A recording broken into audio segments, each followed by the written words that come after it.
ओम रवि देवाय नमः। रविवार व्रत कथा प्रारंभ। एक बुढ़िया थी, उसका नियम था प्रत्येक रविवार को सवेरे जल्दी उठकर स्नान आदि से निर्वित होकर को गौ के गोबर से लिपती थी और उसके पश्चात वह भोजन बनाती थी और उस पहले भगवान को भोग लगाकर स्वयं उसके बाद भोजन किया करती थी। ऐसा व्रत करने से उसका घर अनेक प्रकार के धन धान्य से परिपूर्ण था। श्री हरि की कृपा से घर में किसी प्रकार का विघ्न या दुख नहीं था, सब प्रकार से आनंद ही आनंद था। इस तरह कुछ दिन बीत जाने पर उसकी पड़ोसन जिससे वह गोबर लेकर आती थी विचार करने लगी कि यह बुढ़िया तो मेरा गोबर ले जाते है, इसलिए उसने अपनी गाय को घर के अंदर बांधना शुरू कर दिया।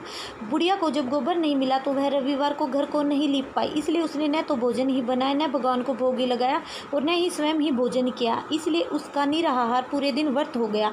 रात्रि में भगवान ने उसे स्वप्न में दर्शन दिए और उससे भोजन न बनाने का कारण पूछा। वृद्धा ने गोबर न मिल पाने का कारण भगवान को बता दिया।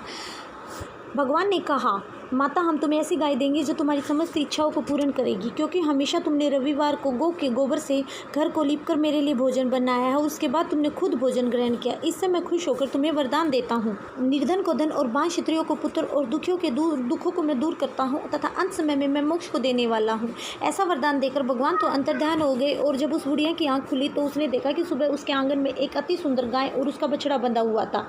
वह गाय और उसके बछड़ी को देखकर वह बुढ़िया बहुत ज़्यादा प्रसन्न हुई और उसने अपनी गाय को घर के बाहर ही बांध दिया और वहीं चारा डाल दिया। जब उसकी उस पड़ोसन ने उस बुढ़िया के घर इतनी सुंदर गाय को देखा तो उसका हृदय द्वेष के कारण जल उठा और उसने देखा कि गाय ने तो सोने का गोबर किया है, तो उसने उस गाय के गोबर को चुरा लिया और उसकी जगह पर अपनी गाय का गोबर वहाँ डाल दिया।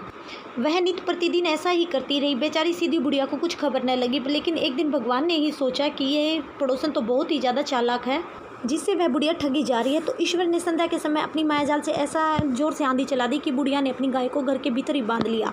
प्रातःकाल जब बुढ़िया उठी तो उसने देखा कि गाय ने सोने का गोबर कर दिया, तो वह आश्चर्यचकित रहेगी और वह उसके बाद प्रतिदिन अपनी गाय को घर के भीतर ही बांधने लगी। उधर पड़ोसन ने देखा कि बुढ़िया तो अपनी गाय को घर के भीतर ही बांधने लगी, जिससे वह सोने के गोबर को अब चुरा नहीं पाती थी। इसीलिए वह पड़ोसन और ज़्यादा ईर्ष्या और डहा से जल उठी और उसको और कोई उपाय नहीं आया, तो उसने उस राज्य के राजा के पास जाकर कहा कि मेरे पड़ोस में एक बुढ़िया के पास इतनी दुर्लभ गाय है जो कि सिर्फ राजाओं के पास होनी चाहिए, जो कि सोने का गोबर देती है।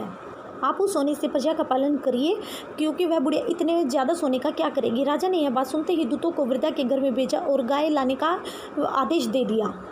उधर वह वृद्धा प्रातः उठकर ईश्वर का भोग लगाकर भोजन करने ही जा रही थी कि राजा के कर्मचारी गाय को खोलकर लेकर जाने लगे। वह बहुत रोई चिल्लाई, लेकिन कर्मचारियों ने उसकी एक न सुनी और वो गाय को ले गए। उस दिन वह वृद्धा गाय के वियोग में भोजन न खा पाई और पूरी रात रोती रही और भगवान के सामने सिर्फ और सिर्फ प्रार्थना करती रही। उधर राजा गाय को देखकर बहुत ज़्यादा खुश हो गए, लेकिन जब सुबह राजा उठे तो उसने देखा कि सारा महल गोबर से भरा पड़ा है। राजा यह देखकर घबरा गया। भगवान ने रात्रि में राजा को स्वप्न में भी कह दिया था कि यह गाय मैंने उस बुढ़िया की सेवा और व्रत से खुश होकर उसको दी है, यह गाय उस वृद्धा को वापस लौटा दो। प्रातः होते ही राजा ने वृद्धा को बुलाकर बहुत सारा धन देकर मान सम्मान के साथ गाय और उसके बछड़े को बुढ़िया को वापस लौटा दिया।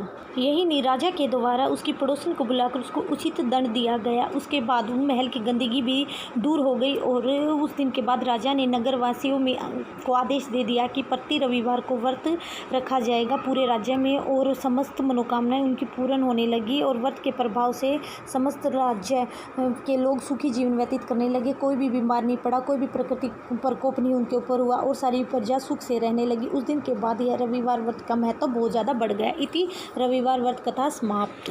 सूर्यदेव भगवान आप और आपके पूरे परिवार को स्वास्थ्य और दीर्घ आयु दे।